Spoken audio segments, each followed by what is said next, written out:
BizTEC companies. Can you try and elaborate on your impressions from not from demo day today, but from your previous encounters with the entrepreneurs?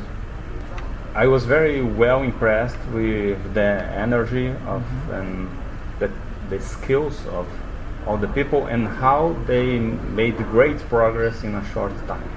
So in these 3 months that I had contact with them, they became a lot more mature, and the products, the ideas, the concepts became better in a very fast pace. So I think a lot of them have a great potential of building a successful company. Can you try and elaborate on the general political environment between Israel and Brazil?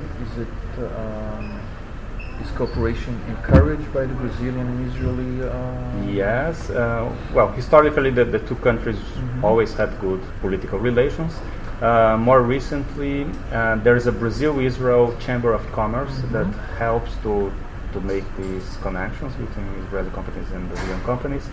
And now the state of São Paulo has an agreement with Matimop from the Israeli government to fund joint technical R&D from Israeli startups and Brazil startups. Is this new?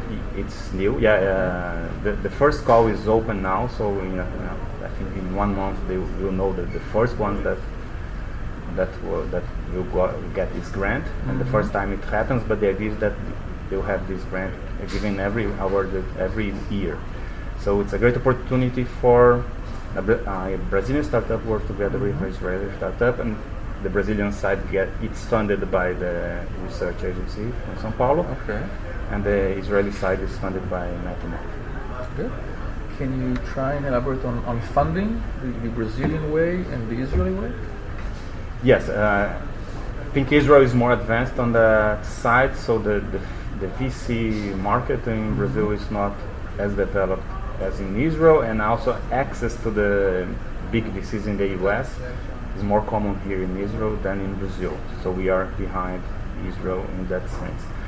Now we have a strong support from the government. So the government is releasing a lot of new programs to promote new startups, which is something that Israel had about 10 years ago, I guess. So let's see how the things go. How do you imagine the future in a decade or in 5 years? Do you see many either R&D collaborations or successful commercial agreements? Is it possible? Yes. So I'm sure Brazil will grow a lot because it is investing a lot on that, and there are good people capable of doing something with regard to high-tech entrepreneurship. So I hope that Israel is aware of this growth there and uses the opportunity to make collaborations because this could bring interesting skills to the Israeli companies, also open a new market to Israel.